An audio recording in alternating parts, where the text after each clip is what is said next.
Today's video on foreigners behaving badly in Indonesia happened recently, 2 days ago, in a restaurant in Bali, and I'll be telling the tale through the words of Wayan, I believe the manager of the restaurant in Bali, and it will highlight something that is becoming almost a phenomenon.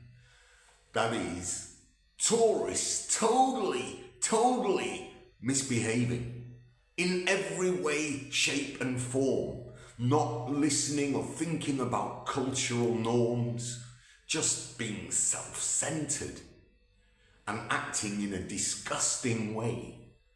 Now, this case is told by Wayan on Facebook, and at the bottom I will put in the description the total Facebook post, which includes CCTV footage.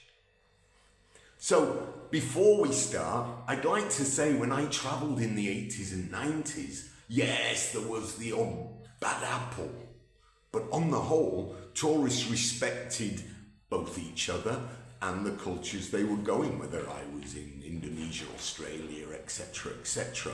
You respect the host country and its people. But unfortunately, maybe because of numbers, or maybe because of this kind of group now having the money to come to countries far away, the cases are becoming more and more prevalent. Even up to the 2000s, cases like this were maybe 4 or 5 a week in Bali. Now they're 4 or 5 times a day.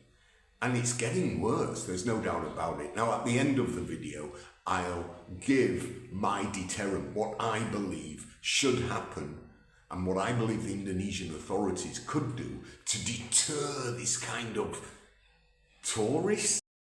I'm sure some of you remember the case of Johnny Somali last year, an American who was traveling the globe, and he was YouTube live highlighting his obnoxious behavior. Some of it was totally appalling, especially some of the scenes in Japan. Well, of course, he made it to Korea, and Koreans don't take kindly to foreigners behaving in this way, and within a few days he was arrested and I believe is languishing in a Korean jail. How are you, old Johnny Somali? To summarise the incident, as stated by Wayan on his Facebook post, it begins with a confrontation on smoking a cigarette in the restaurant. Now, of course, this obnoxious couple chose to smoke in a non-smoking area because, of course, they're entitled and self-centered and the world revolves around them. When they're confronted, it's, oh, we'll pay for the restaurant, you know, we'll buy it. Oh, yeah, right, I'm sure you've got the money. And even if you had, I doubt anyone would ever visit your restaurant if you had it. Anyway, of course, that's hubris. And they have no intention of buying the restaurant, but they do state that they will put out the cigarette. Anyway, they do that, and within 4 or 5 minutes, of course, off they go again.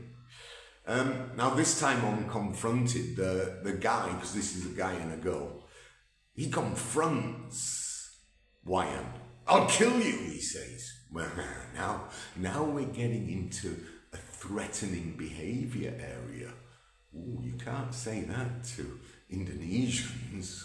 Anyway, of course, that's a he says, she says part, so it would be difficult through law. He also calls the waitresses dumb. He calls one of them fat and just totally obnoxious, vulgar language. So this time, Wayan says he'll call the police, and the police are the Pecalang, which are a local guard of the area in Bali, and they finally arrive.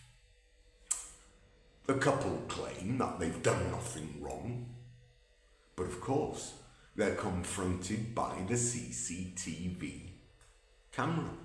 And it shows distinctively them mouthing off. It shows distinctively that they put up a finger to the staff.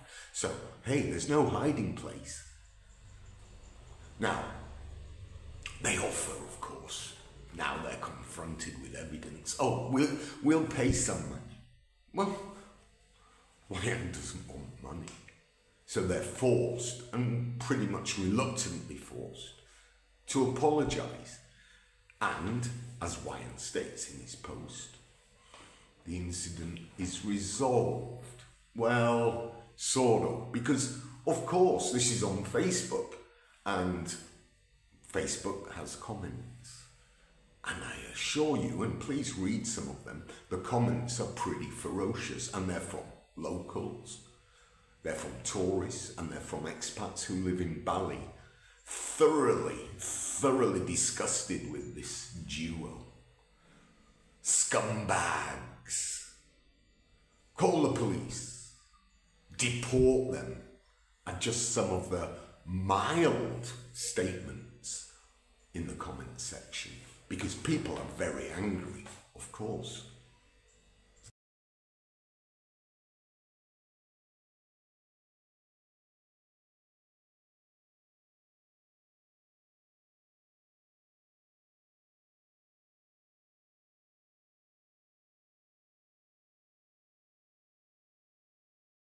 Now, of course, tourists get scammed. Tourists get attacked. You know, it's a two-way street. But that's not what my channel's about. My channel is about foreigners behaving badly in Indonesia. So, sticking with the theme, what can be done? Well, there are 3 areas that I think Indonesian authorities need to strongly look at. Name them, shame them, and deport them. Simple, quick, and easy. More importantly, how about Indonesia puts on in their video clippage about getting a visa, an e-visa for Indonesia, a must-see. So you have to look at this video before you apply for your visa. And on it should be, of course, the rules of getting the visa. But for me, it's important to remind tourists, if they act like this, and you can show footage of 2 or 3 foreigners behaving badly, if you act like this, or you want to act like this, please don't come. Because if you come, you're wasting your money, because we will find you, we will deport you. And remember, they cannot apply for the visa without looking at the rules. Anyway, that's my thoughts. Deterrents are fantastic. If you're telling people right off the go, we're not going to tolerate this behaviour, it will never kill the behaviour because you'll always have bad apples. But it might lessen the load of what is becoming the deluge. I mean, the bottom line is it's unacceptable behaviour, and people need to know the consequences. Anyway, hope you enjoyed the video, and as always, don't be a sheep.